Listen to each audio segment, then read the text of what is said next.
성경에 기록된 하나님의 진리는 그 뜻이 너무 깊고 높아서 우리가 제대로 이해하고 소화하는 데는 한계점이 있습니다. 마치 광활한 하늘을 내 좁은 가슴에 다 품을 수가 없듯이 하나님의 말씀은 내 마음 전부를 다 쏟아도 이해하지 못하는 영역이 참 많이 있습니다. 무엇이나 분수에 지나치면 잘못되기 쉬운 것은 우리가 잘 알지 않습니까? 감당하기 어려운 진리는 오해가 많게 되어 있습니다. 예를 든다면 하나님의 사랑 얼마나 위대한 진리입니까? 얼마나 우리의 가슴을 뭉클하게 하는 진리입니까? 그 진리가 너무 위대하고 커서 전 우주를 다 채우고도 그 우주가 모자랄 정도입니다. 그렇게 광대하고 심오한 진리를 우리가 알다 보니까 다 깨닫지를 못해서 오해를 잘해요. 하나님은 사랑이시다. 그런 하나님이 어떻게 죄인을 벌하느냐, 마음이 아파서 어떻게 벌하냐, 지옥을 만드시다니 하나님을 모욕해도 분수가 있지 사랑의 하나님이 무슨 지옥을 만드느냐, 이런 식으로 이제 오해를 해버립니다. 하나님의 거룩과 공의를 무시해버리는 것이죠.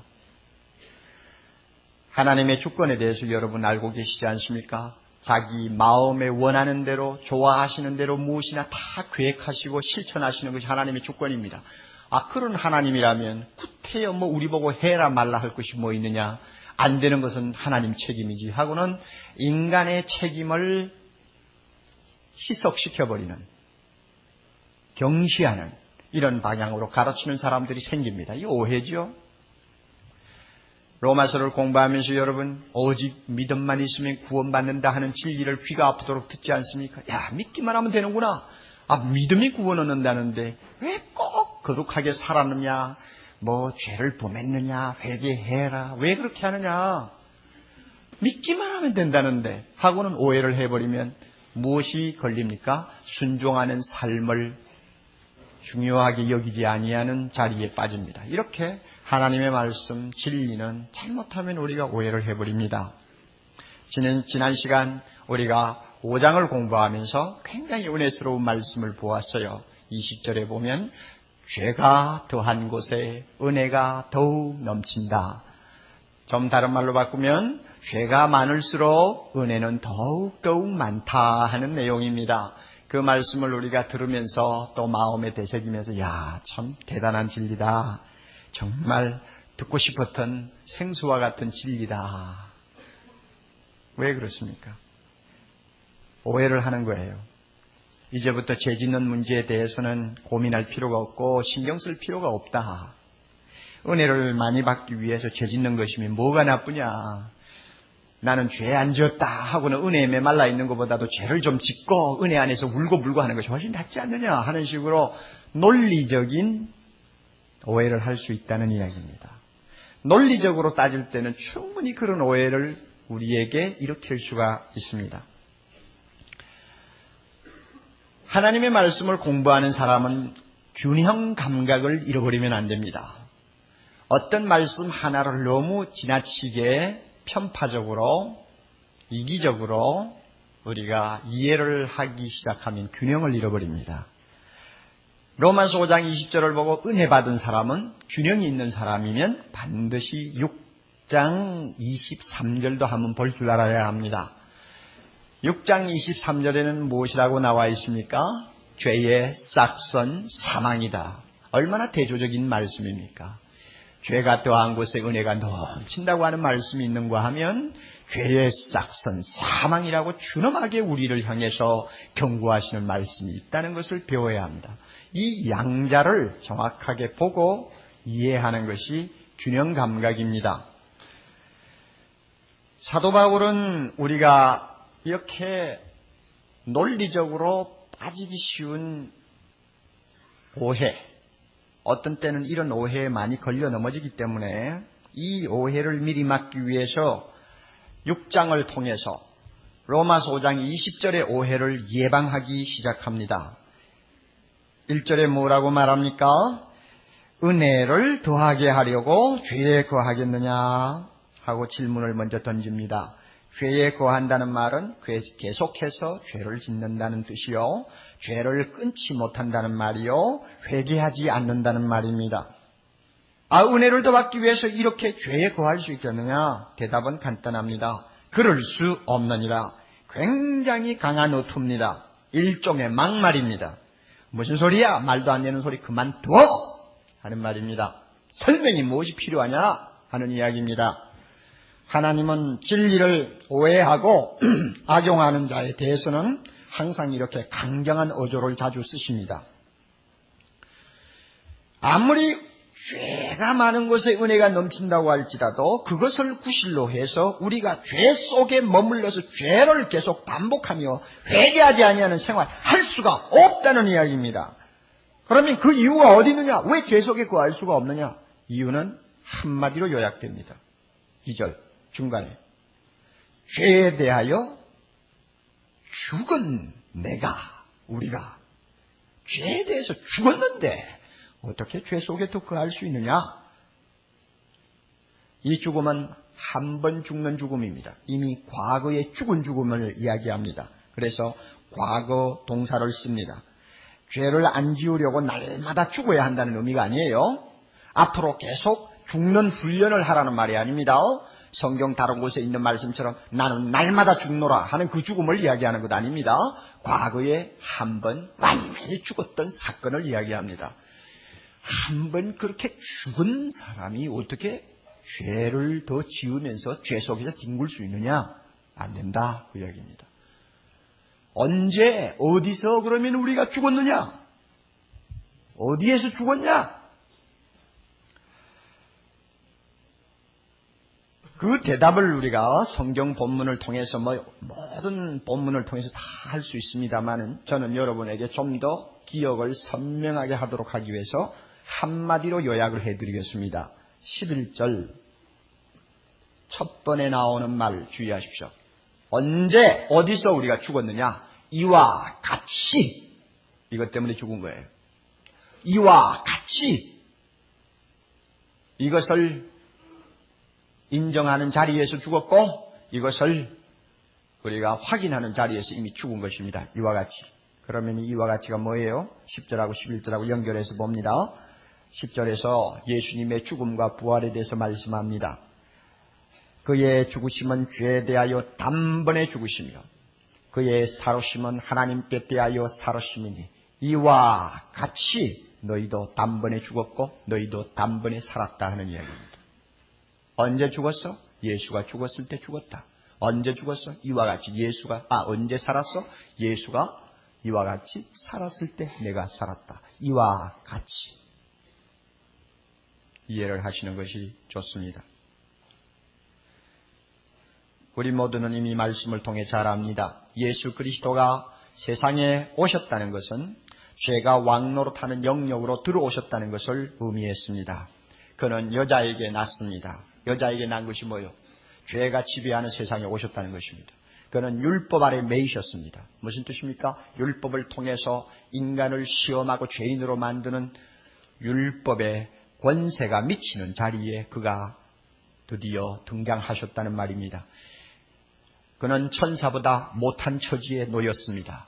왜 그렇습니까? 죄의 지배를 받는 자리에 있었기 때문에 그렇습니다. 이렇게 죄의 세력이 활약하고 있는 이 세상에 예수님이 오셨습니다. 그리하여 죄인처럼 그는 세례를 받았습니다. 죄인처럼 죄에게 마귀에게 시험을 받았습니다. 죄인이 되어서 십자가에서 나의 하나님 어찌하여 나를 버리셨나이까 라고 통곡하고 괴로워했습니다. 죄로 인하여 죽은 자기 친구 나사로의 무덤 앞에서 그는 눈물을 흘리며 괴로워했습니다. 모두가 죄가 통치하고 지배하는 영역 속에 하나님의 아들이 내려오셔서 그 죄의 지배의 영향을 받았다는 것을 의미합니다. 그리고는 드디어 우리의 허물과 죄를 짊어지고 십자가에서 죄인처럼 죄인으로 취급받아 죽으셨습니다. 이 죽음은 단번에 죽은 것입니다. 한 번 죽음으로 끝난 죽음입니다. 그것으로 인해서 예수님은 죄와의 관계가 완전히 단절되어 버렸습니다. 죄로 인해서 괴로움을 당하는 영역에서 벗어났습니다. 죄의 세력에서 완전히 자유하였습니다. 더 이상 그에게는 죄가 시험할 수 없었습니다. 더 이상 그에게 슬픔을 줄 수 없었습니다. 더 이상 그는 고통에 끌려다니지 않았습니다. 관계 단절이 된 것입니다.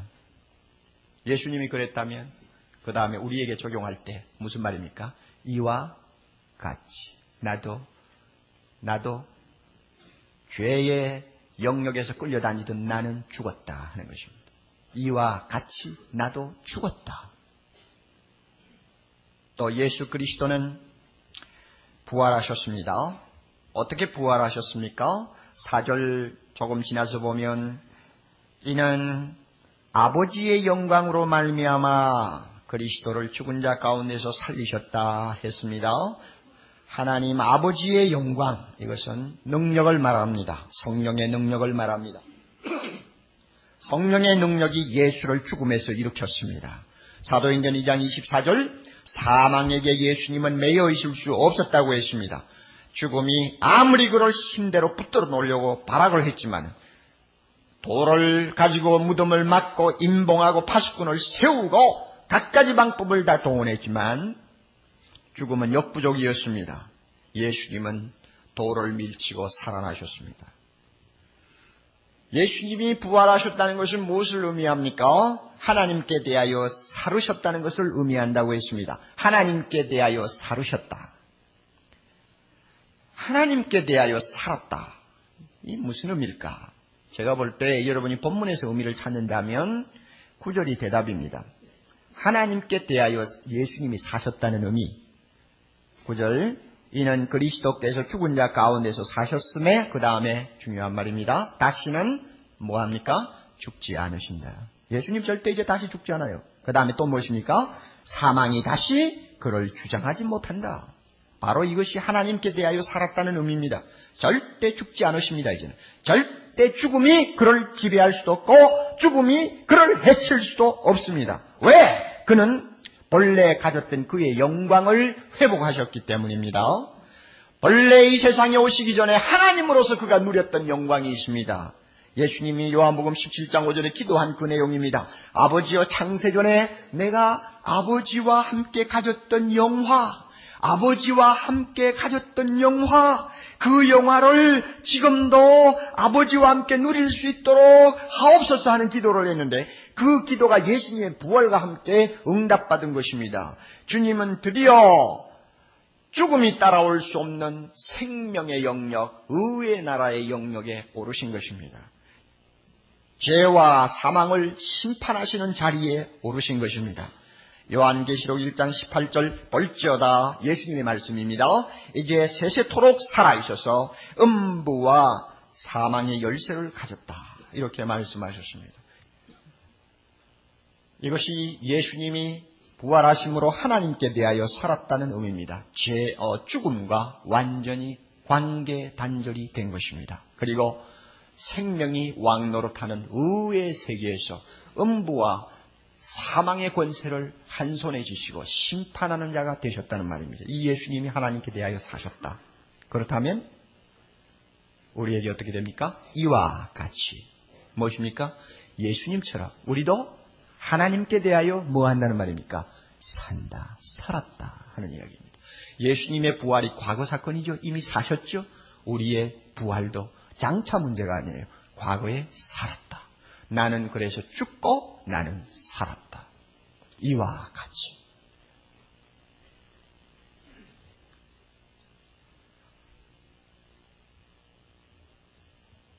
이처럼 이와 같이라고 하는 이 진리를 우리가 참 이성으로는 이해하기가 어렵습니다. 그렇지만 이미 5장에서 아담과 우리와의 관계를 통하여 이러한 일들이 이미 가능할 수 있었다는 것을 생각해 보았습니다. 기억하실 수 있죠? 아담이 죄 짓는 자리에 우리가 없었지만 우리는 함께 죄를 지었고 아담이 죄값으로 죽자 우리도 함께 죽었다고 했습니다. 이제 성경의 진리입니다. 이 관계를 우리가 확인한 이상 예수 그리스도에게도 마찬가지로 그 관계가 적용된다는 것을 알아야 합니다. 예수 그리스도가 십자가에 못 박힐 때 그 현장에 나는 없었지만은 나는 그와 함께 죽었습니다. 그가 부활하실 때 그 영광의 현장을 나는 전혀 목격하지 못했지만 나는 그와 함께 살았습니다. 그리하여 죄에 대하여는 죽었고 하나님을 대하여는 산 자가 되었습니다. 이것은 우리가 선택하는 어떤 옵션의 문제가 아닙니다. 내가 그렇다고 생각하니까 되는 것도 아니고 내가 이해할 수가 없으니까 나는 그것은 나하고 관계없다 한다고 해서 내 것이 안 되는 것도 아닙니다. 하나님께서 하신 일이에요. 하나님이 나를 아담 안에 두신 것처럼 하나님이 나를 예수 안에 두시고 예수의 죽음과 예수의 부활을 나의 죽음과 나의 부활로 취급하신 것입니다. 이것은 하나님이 하신 일이에요.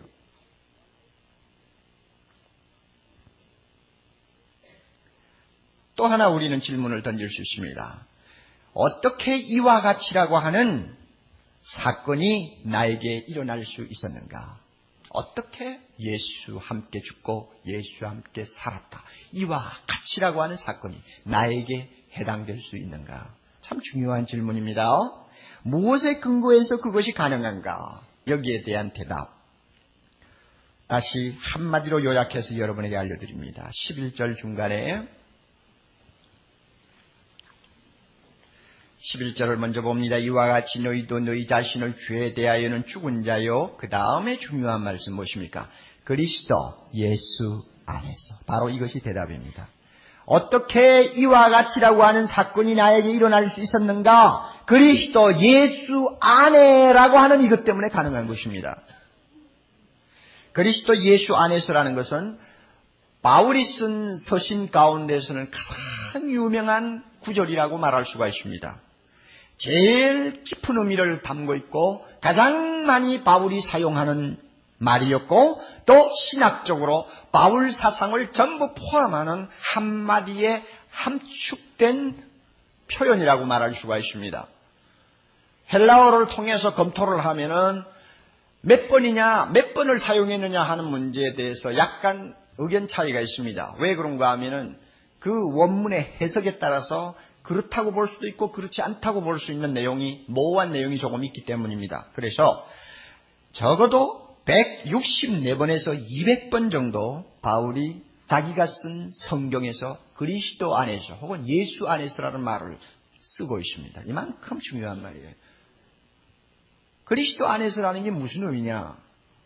이 그리스도 안에서라는 말을 설명하는 것이 오늘 우리가 읽은 본문의 3절에서 9절까지의 내용입니다. 그렇게 보시면 여러분이 전체를 꿰뚫려 보는 데 도움이 됩니다. 다시 말씀드릴까요? 그리스도 안에서, 그리스도 예수 안에서라는 그 말의 의미를 구체적으로 설명하는 내용이 3절에서 9절까지 내용이다.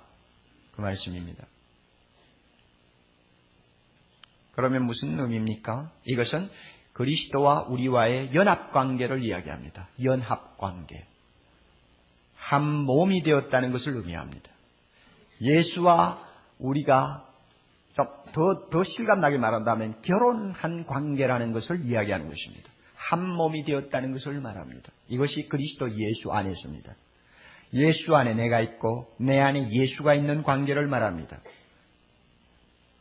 이 관계가 언제부터 우리에게 실제로 적용이 되었는가 하면 세례를 받을 때부터 적용된다고 말씀합니다. 3절에 봅니다. 무릇 그리스도 예수와 합하여 다같이 그 다음에 무엇입니까? 세례를 받은 우리는 그의 죽으심과 합하여 세례를 받았다 이렇게 말씀했습니다. 4절에 가면 세례받은 우리는 그의 죽으심과 합하여 세례를 받았다 함께 장사되었다 그랬습니다. 5절에 가면 세례받은 우리는 그의 죽으심을 또 특별한 말이 나옵니다. 본받아 연합한 자가 되었다는 독특한 말이 나옵니다. 위에는 합하여라는 말이 나왔는데 밑에는 본받아 연합했다 하는 말이 나옵니다. 본받아 연합했다는 말은 합하였다는 말을 조금 더 구체적으로 표현한 말이라고 할 수 있습니다. 이것은 접붙임을 받았다는 의미를 갖고 있습니다. 나무의 가지를 꺾어가지고 다른 나무에다 접을 하죠. 이 접붙임을 받았다. 우리는 예수 그리스도에게 접붙임을 받은 가지라고 말입니다. 그리고 6절에 가서도 세례받은 우리는 우리의 옛사람이 예수와 함께 십자가에 못 박혔다 그랬습니다. 다시 말해서 예수의 죽음이 우리의 죽음이 되고 그의 부활이 우리의 부활이 될 수 있었던 근거는 세례를 통해서 우리가 예수 그리스도 안에 들어왔기 때문이다. 예수 그리스도 안에 들어왔다는 말은 그와 연합되었다는 말이고 그에게 접붙임을 받았다는 의미라는 것을 제가 지금 말씀드리는 것입니다. 자연히 우리는 세례에 대한 관심을 갖게 됩니다. 세례는 여기서 말하는 세례는 우선 물세례를 가르친다고 하는 것은 틀리지 않습니다. 세례를 여러분이 다 받으셨잖아요. 성부와 성자와 성령의 이름으로 세례를 주노라고 위에다가 물을 이렇게 우리가 뿌리지 않습니까? 이 세례를 받는 것 중에 받는 의미 중에 하나가 당신은 이제 세례받음으로 예수 그리스도와 함께 죽었고 예수 그리스도와 함께 살았다는 것을 고백하는 것입니다. 하는 의미가 담겨 있습니다. 이런 의미에서 볼 때는 물을 머리에 찍어서 하는 세례보다는 침례가 훨씬 더 실감나는 세례라고 할 수 있습니다. 강으로 데리고 가서 아니면은 큰 목욕탕 같은 것을 만들어 놓고는 이 예복을 입고 그 안에 들어오면 세례를 주는 집례 목사가 그 사람을 물속으로 푹 한 일자로 그냥 담굽니다. 푹 담가놓고는 당신은 이제 예수와 함께 죽었어. 그 다음엔 또 일으킵니다. 당신은 예수와 함께 살았어. 어떻습니까? 침례가 더 실감 나겠죠? 원하시면 제가 한강에 가서 해드리겠어요. 내가 볼 때에 믿음이 좀 없고 좀 문제가 있다 싶은 사람은 저 물속에 더 푹 담가가 오래 일으키지 않고 두는 거예요. 그래서 다 죽어갈 때 일으키는 거예요. 그래야 더 실감이 날 거예요. 당신이 예수와 함께 완전히 죽었어. 다시 일어날 때 당신은 살았어. 이게 물세례의 의미입니다. 그러나 여기서 주의할 것, 우리가 받는 물세례가 비로소 예수 그리스도와 연합하는 사건을 가능케 했다고 믿으면 안 됩니다. 다시 말하면 우리가 물세례를 받을 때 비로소 우리는 그리스도 예수 안에 들어와서 예수와 하나 되는 사건이 일어났다고 생각하면 안 됩니다. 물세례는 믿음으로 이미 죄사함을 받고 예수와 연합되었다는 사실을 공인하는 후속 절차에 지나지 않습니다. 좋은 예로 사도행전 10장 보면 고넬료 집에 가서 베드로가 복음을 전하는데 갑자기 성령이 그들의 머리 위에 임하여 놀라운 일들이 일어났습니다. 그때 47절 베드로가 무엇이라고 말합니까? 이 사람들이 우리와 같이 성령을 받았으니 누가 능히 물로 세례를 줌을 그 말이요 했습니다. 그렇게 보세요. 고넬료 사람들은 먼저 믿었습니다. 믿고 나자 그 다음에 성령이 그들에게 임하였습니다. 그리고 나서 물 세례를 주었습니다. 그렇다면은 물 세례는 이미 일어난 일에 대한 후속 조치라고 말이에요. 이런 의미에서 물 세례가 우리를 예수 그리스도와 연합하게 만든다 이렇게 생각하면 안 됩니다. 언제 우리는 그러면 예수 그리스도 안에 들어왔느냐? 언제 예수 그리스도와 연합했느냐? 예수 믿고 고백하면서 성령의 세례를 받을 때 이 사건이 일어납니다. 다시 말씀드립니다. 예수 그리스도를 진심으로 내가 나의 주 나의 하나님으로 고백하고 무릎을 꿇는 순간 그 사람에게 누가 임합니까? 성령이, 여러분이 알기 모르게 성령이 여러분의 마음을 감동시키시고 새 사람으로 만들어 놓습니다. 그때 이미 나는 그리스도 안에 들어온 사람이요, 그때 이미 나는 예수와 연합된 사람이 되는 것입니다. 바로 이것입니다. 그리고 나서 몇 달 동안 교회 다니면서 성경 공부하고 준비하다가 드디어 교회에서 됐다, 당신 세례받을 자격이 있다 하면은 비로소 물세례 받는단 말이에요. 그러니 물세례를 받아야 나는 드디어 예수와 연합된 사람이다 이렇게 주장하면 안 됩니다. 이것은 캐톨릭에서 하는 소리지 우리 성경을 바로 알려고 하는 신교에서는 그런 것을 용납할 수가 없습니다. 고린도전서 12장 13절 보면 우리가 유대인이나 헬라인이나 종이나 자유자나 다 한 성령으로 세례를 받아 한 몸이 되었고 또 다 한 성령을 마시게 하였느니라. 성령을 통해서, 성령의 세례를 통해서 우리는 형제들과 한 몸이 되고 동시에 예수 그리스도와 하나 되는 놀라운 역사를 체험하게 됩니다. 그러면 여러분, 그리스도와 함께 십자가에 못 박힌 나는 어떤 납니까? 어떤 내가 십자가에서 예수님과 함께 못 박혀 죽었다는 것입니까? 6절에서 그 대답이 나옵니다. 우리의 옛사람이라고 말합니다. 우리가 알거니와 우리 옛사람이 예수와 함께 십자가에 못 박혔다 그랬습니다. 옛사람이요. 이것은 우리의 본성을 의미하는 것 아닙니다. 우리의 기질이 아닙니다. 우리의 몸에 남아있는 어떤 죄의 성향을 이야기하는 것 아닙니다. 뭐냐 그러면 옛사람은 아담 안에서 함께 죄지었던 납니다. 아담 안에서 함께 사형선고를 받았던 납니다. 죽음의 노예가 되었던 납니다. 그 옛자가 예수와 함께 십자가에서 죽었다는 것입니다. 죽음이라는 것은 대단한 파괴력을 갖고 있습니다. 일단 죽음이 오면 인간관계가 완전히 끊어져 버립니다. 법적 관계도 다 끊어집니다. 생존 관계도 완전히 중단됩니다. 죽은 남편을 향해서 사랑을 안 해준다고 투정할 수도 없고 죽은 남편에게 어떤 책임을 물을 수도 없습니다. 심지어 빚쟁이도 사람이 죽어버리면 손을 들어버립니다. 법관도 시체를 앞에 놓고 어떤 형을 가할 수가 없습니다. 죽은 자는 완전히 자유하는 것입니다. 주마다 다 그런지는 모르지만 제가 살던 미국의 어느 주에서 제가 장례식을 집례하면서 묘지까지 가본 일이 있는데 보니까 장례 행렬이 지나갈 때는 교통신호도 빨간불, 파란불 신호도 무력해져요. 아무 힘이 없어요. 막 지나가니까 모든 차들이 전부 서서 장례 행렬 지나가기를 기다리고 있습니다. 교통승전도 맥을 못 써요. 죽은 시체 앞에는 모두가 손을 들어버리나 봐요. 그냥 일사천리로 통과합니다. 이만큼 죽음은 우리에게 모든 책임에서 벗어나게 하고 모든 지배에서 벗어나게 하고 우리를 자유케 만듭니다. 죽음 앞에서는 세상에 있는 모든 힘이 무력해집니다. 마찬가지로 옛사람이 예수와 함께 죽어버렸기 때문에 죄가 마음대로 손에 쥐고 주무르던 내 옛자아가 죽어버리자 이 죽음 때문에 죄와의 관계가 완전히 끊어져 버린 것입니다. 죄는 우리에게 더 힘을 쓸 수가 없게 되었습니다. 우리는 자유했습니다. 죄가 우리를 다스릴 수가 없습니다. 우리는 더 이상 죄 지배를 받을 수가 없게 된 것입니다. 이 사실을 여러분이 아셔야 돼요. 우리의 죽음이 얼마나 확실한 것이냐 하는 것은 예수님의 죽음이 얼마나 확실한 것에 달려 있습니다. 예수님은 죽으시자마자 장사되어 돌무덤 속에 들어갔습니다. 장사되었다는 말이 여기 나오는데 장사되었다는 뜻이 뭡니까? 완전한 죽음이었다는 뜻입니다. 장례식을 여러분 하려면은 조금이라도 의심이 나는 구석이 있으면 장례식 못합니다. 장례식은 사망 확인서거든요.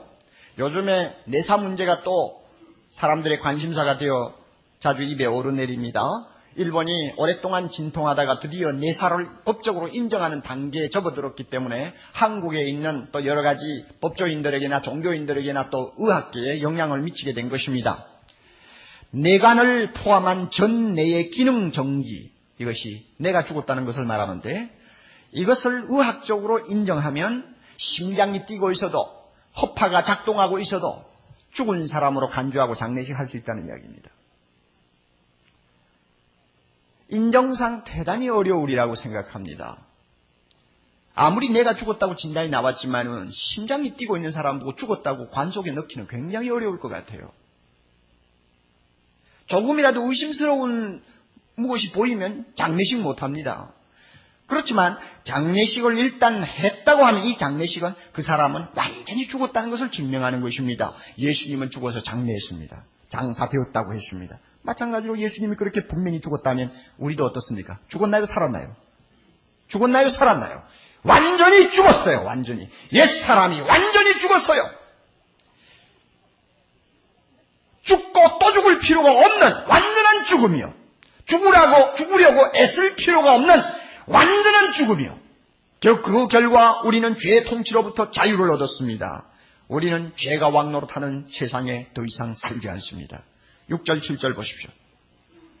6절 우리가 알거니와 우리 옛사람이 예수와 함께 십자가에 못 박힌 것은 왜 못 박혔느냐? 죄의 몸이 멸하여 다시는 우리가 그 다음에 다같이 죄에게 종노릇하지 아니하려 함이니 왜 그러느냐? 이는 죽은 자가 죄에서 벗어나 의롭다 하심을 얻었습니다. 우리 옛사람이 죽고 예수 믿어 새 사람이 됨으로 인하여 우리는 하나님 앞에 죄인이 아니요 의롭다함을 받은 의인이기 때문에 그렇습니다. 죄가 우리를 지배할 수 없습니다. 우리는 죄에게 끌려다니는 존재가 아닙니다. 죄에게 끌려다니던 존재는 이미 십자가에서 죽었어요. 옛사람이 다 죽었어요. 예수님은 부활하셨습니다. 부활하심으로 우리는 예수와 함께 다시 살아난 새 사람이요 새로운 신분이 되었습니다. 4절 끝에 주의하십시오. 4절을 제가 다시 읽습니다. 그러므로 우리가 그의 죽으심과 합하여 세례를 받음으로 그와 함께 장사되었다고 그랬죠. 장사되었나니 이는 아버지의 영광으로 말미암아 그리스도를 죽은 자 가운데서 살리심과 같이 우리도 또 살리셨는데 그것이 무엇입니까? 또한 새 생명 가운데서 행하게 하려 하십니다. 새 사람, 새 생활 하는 사람으로 우리가 다시 살아났다는 것입니다. 그러므로 우리는 더 이상 죄와 죽음이 다스리는 어두움의 세계에 붙들려 있지 않습니다. 예수 그리스도가 다스리는 의의 나라에 옮김을 받은 것입니다. 할렐루야.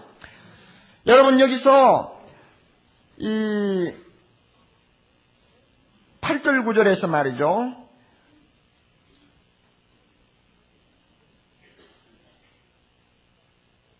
예, 6절에 봅니다. 죄의 몸이 멸하여 다시는 우리가 죄에게 종노릇하지 아니하려 함이니 마치 미래형 동사 같죠.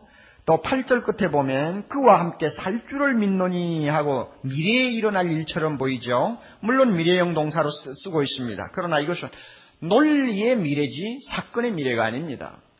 사람이 죽고 나면 예수님의 경우 살 것이 틀림없죠. 예수님은 죽었죠? 살았습니다. 앞으로 죽은 자는 살아난다는 이야기입니다. 이것은 마지막 때 예수님이 재림하실 때 산다는 이야기가 아닙니다. 예수와 함께 죽었으면 틀림없이 산 사람이 된다는 이야기를 논리적으로 말하는 것입니다. 그러므로 우리는 예수 안에서 생명이 살아난 새 사람입니다. 이제는 은혜가 왕노릇하는 세계에 살고 있습니다. 우리는 죄의 신분이 아닙니다. 이렇게 예수와 함께 죽고 예수와 함께 산 예수 그리스도 안에 있는 우리가 어떻게 은혜를 더하게 하려고 죄에 머물 수 있습니까? 안 된다는 이야기입니다. 이제 중요한 사실 하나만 더 지적합니다. 11절로 돌아갑니다. 11절에 보면 자 이제 우리가 이와 같이라고 하는 원칙에 따라서 예수의 죽음이 내 죽음이 되고 예수의 부활이 내 부활이 되었다고 했습니다. 그리고 그리스도 예수 안에서 이 사건은 가능했다고 말했습니다. 그러면 이 사실을 확인한 이상 어떻게 해야 할 것이냐? 이와 같이 너희도 너희 자신을 죄에 대하여는 죽은 자요 그리스도 예수 안에서 하나님을 대하여는 산 자로 다 같이 여길지어다. 이제 이것이 중요합니다. 원문상 이것은 명령문으로도 가능합니다. 산자로 여겨라! 산자로 여겨라! 하는 말입니다. 여긴다는 뜻이 무엇입니까? 믿으라는 말보다 더 강합니다. 기정사실로 받아들이라는 말입니다. 이것은 체험의 문제가 아닙니다. 내가 깨닫든지 못 깨닫든지 상관없어. 이미 일어난 기정사실이니까 그것을 그대로 받으라 하는 이야기입니다. 내가 체험한다고 아는 것도 아니고 체험하지 못한다고 모르는 것도 아니다. 이것은 이미 성경 말씀에 하나님이 그렇게 인정하셨으니 그대로 받으라 하는 이야기입니다. 그러면 여러분 이런 말 할 것입니다. 내가 아직 죄를 짓는 일이 많지 않아? 가끔 내가 죄를 짓는데 어떻게 내가 옛사람이 죽었다고 말할 수 있어?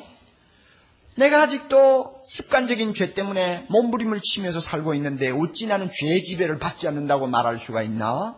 여러분 스스로가 그렇게 괴로워하면서 의심의 구렁텅이에 빠질 수가 있습니다. 말씀드립니다. 여러분 자신을 보면 안 됩니다. 여러분 자신을 보면 안 돼요. 대답하십시오. 내가 죽었기 때문에 예수가 죽었습니까? 예수가 죽었기 때문에 내가 죽었습니까? 어느 쪽이요? 예수가 죽었기 때문에 내가 죽었잖아요. 내가 죽었기 때문에 예수 죽은 거 아니에요. 내가 살았기 때문에 예수가 산 거 아니에요. 순서를 바꾸지 말라고요. 그러므로 누구를 보아야 합니까? 예수님을 보아야 합니다. 예수가 죽은 것이 분명하면 나 옛사람은 죽은 거예요. 예수가 살았으면 나는 분명히 살았어요. 죄에 대하여 분명히 나는 옛사람이 죽었어요. 그러므로 내가 서로 지금 죄를 짓고 있다 할지라도 그건 문제 삼지 말라고 말입니다. 그 문제는 다음 시간에 제가 다룹니다. 그건 문제 삼지 말라고 말이요.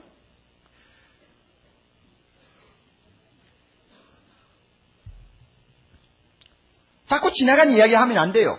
자꾸 옛날 이야기 하면 안 된다고요. 예수 보세요, 예수. 이것이 중요합니다. 여러분의 느낌을 보지 마세요. 사람에게 참으로 중요한 것은 주체의식입니다. 내가 누구냐? 할 때 대답을 어떻게 하느냐입니다. 내가 누구냐? 나는 예수와 함께 산 새 사람입니다. 자, 우리는 대답을 그렇게 할 수 있습니다. 너는 어디에 사느냐?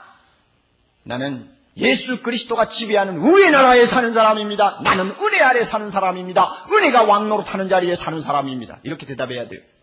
이게 우리 주체의식입니다. 주체의식이 얼마나 중요한지 몰라요. 전통적인 유교 관습에 따라서 우리나라의 결혼이라는 것이 독특한 의미를 갖고 있습니다. 지금은 안 그렇지만 지금 50대 이상 되시는 부인들은 잘 아시죠? 결혼을 하고 나서 친정집을 자주 드나드는 것은 대단히 쑥스러운 일로 생각을 하고 또 그래서는 안 된다는 관념이 일반적으로 퍼져 있습니다. 이 시집의 딸이 김씨 집안으로 시집 갔으면 이 시딸은 죽은 것입니다. 그리고 김씨댁 며느리로 태어난 것입니다. 이것이 과거의 결혼관입니다. 시집관이요.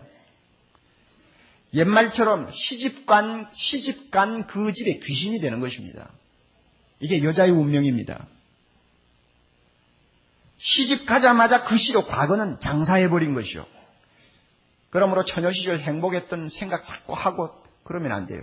첫사랑 생각 자꾸 하면 안 돼요. 다 죽었어요. 다 죽었어요. 다 죽은 거예요. 심지어 부모 형제 생각도 다 없애야 돼요. 다 죽었어요.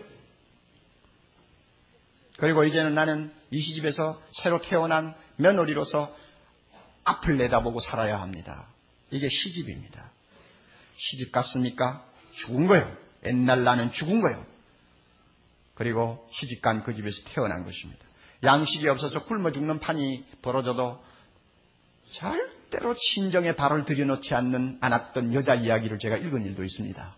얼마나 줏대가 강했는지. 그리고 딸이 자꾸 힘드니까, 시집이 너무 힘드니까 찾아오는데 나중에는 오지 말라고 명령했습니다. 그런데도 또 찾아오니까 대문을 열어주지 아니한 친정 아버지 이야기도 제가 들은 일이 있어요. 얼마나 철저했는지. 여러분, 이것은 우리에게 좋은 교훈을 던져줍니다. 예수 믿었습니까? 예수 믿었으면 믿는 순간에 이미 나는 시집 오기 전에 이전에 나는 죽은 것입니다. 누구 집안의 사람으로 사람이 죽은 것입니까? 죄씨 집안의 사람이 죽은 거예요. 죄씨 집안의 사람은 죽은 거예요. 그 다음에 예수 믿은 다음에 난 누구 집안의 사람으로 살았습니까? 의씨 집안의 사람으로 산 거예요. 아니면 예씨 집안의 사람으로 산 거예요. 예수 집안이니까. 그렇죠? 이걸 믿어요. 그러니 내가 과거 생각 자꾸 하면 안 돼요. 내가 지금 죄를 좀 범한다 이런 문제를 가지고 여러분이 시끄럽게 굴면 안 됩니다.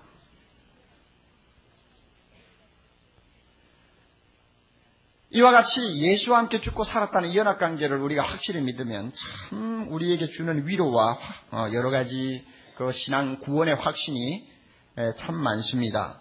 첫째는 여러분, 죄에 쉽게 끌려들지 않습니다. 내 주체의식이 너무나 분명하기 때문에 나는 죄 지배를 받는 사람이 아니라고 하는 것, 이것을 분명히 내가 고백할 때마다 쉽게 죄에게 끌려들지 않습니다. 한번 해보세요.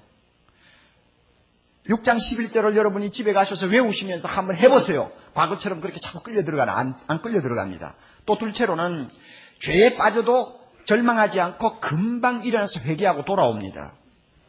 죄 속에 오래 머물 수가 없어요. 왜냐하면 나는 죄 속에 오래 머물며 씨름하는 옛날 자아는 죽었다는 것을 알기 때문에 거기에 더 이상 있을 수가 없어요.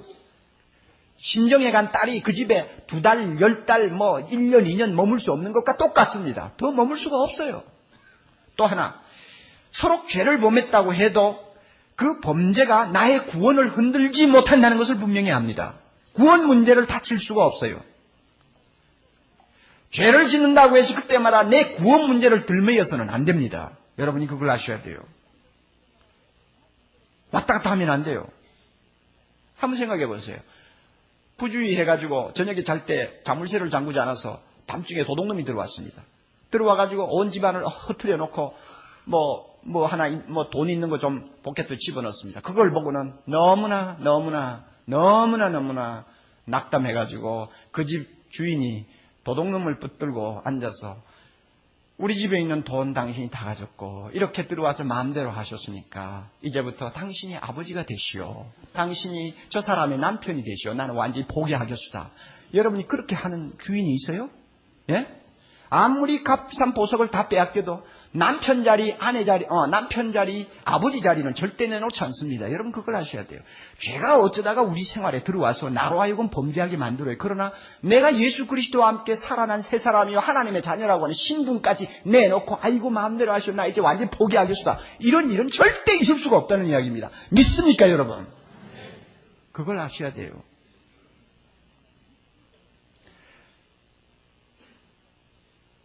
믿음이 아주 좋은 분들이 임종할 때 이상한 현상이 일어나는 일을 가끔 봅니다. 우리 할머니가 그랬는데 일생 동안 새벽 3시 되면 교회 나가서 엎드려 기도하는 분이요. 새벽종을 자기가 손수 치는 분이요.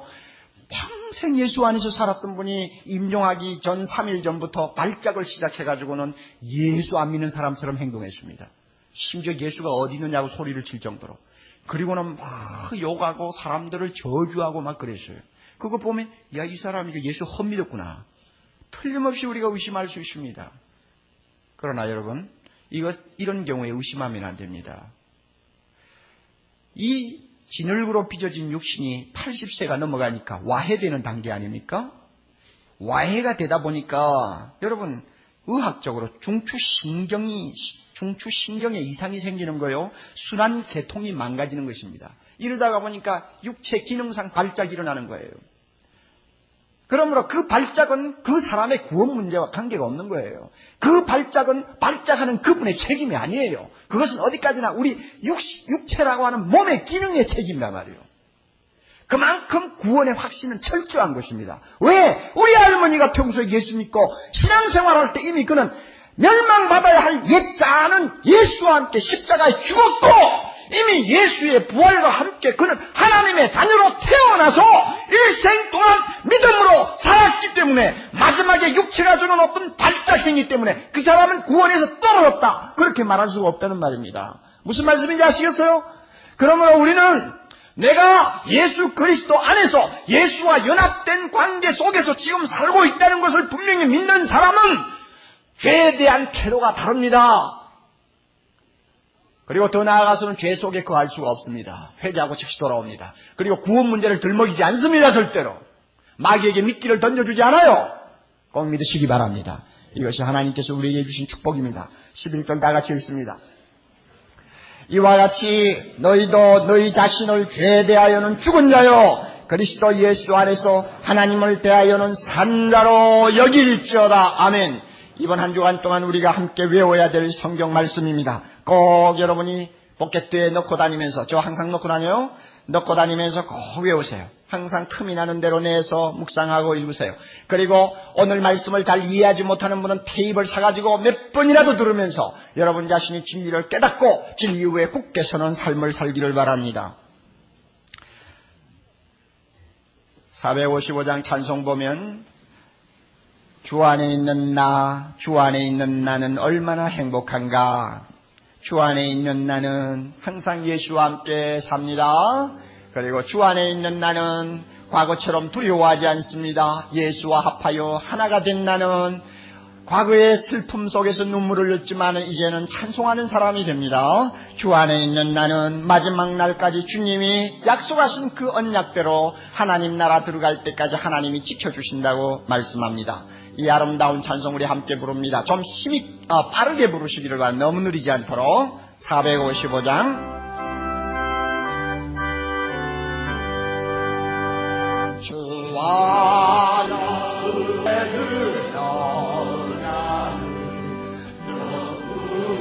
훈련하시니 그렇습니다.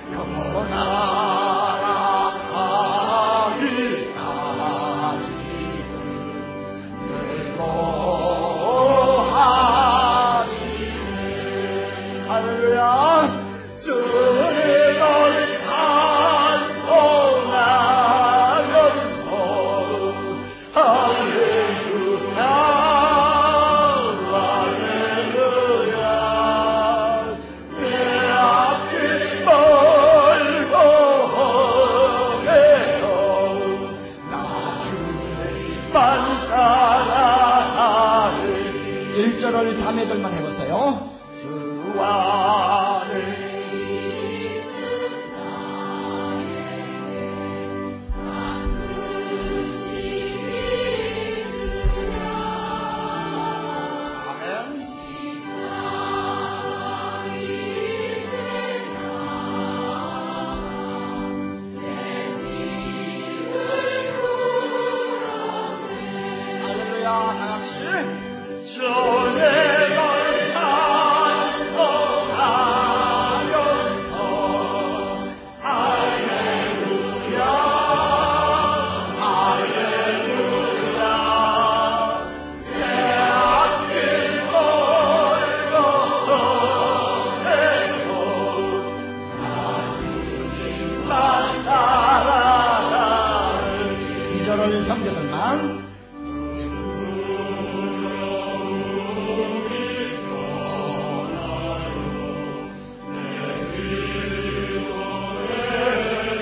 할렐루야. 다 같이 주를 찬송하면서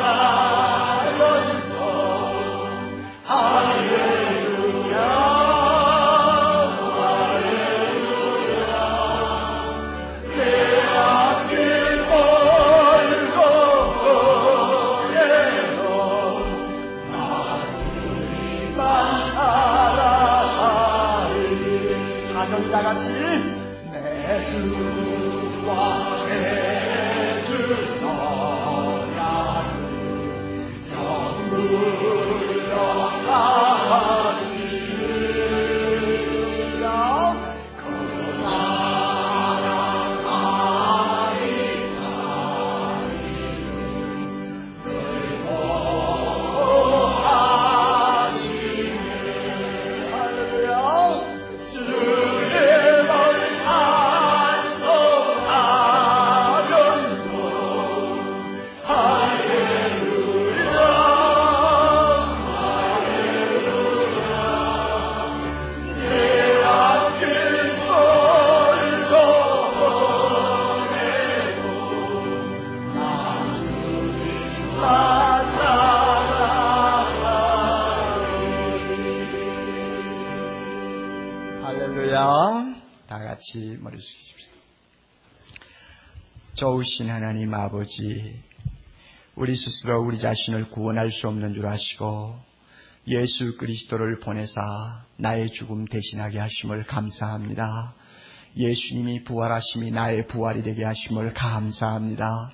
드디어 예수님 때문에 이와 같이 예수 안에서 나의 옛사람 죽었고 나는 새 사람으로 살았고 이제는 죄의 지배를 받지 아니하는 의의 사람이요 은혜 안에서 왕노릇하는 사람이요 생명 가운데서 왕노릇하는 하나님의 자녀 삼아 주신 것 감사합니다. 절대로 마귀가 우리를 지배하지 못합니다. 절대로 죄가 우리를 지옥으로 끌고 가지 못합니다. 어떤 일이 있어도 하나님의 손에 일단 완전히 사로잡힘을 받은 나, 절대로 마귀가, 절대로 죄가, 절대로 죽음이 나를 끌고 가지 못하는 것 믿을 수 있도록 축복해 주시옵소서. 나는 예수 그리스도와 함께 살았다는 것을 항상 믿음으로 고백하는 아름다운 승리의 삶 우리 성도들 살 수 있도록 축복하옵소서. 예수님 이름으로 기도드리옵나이다.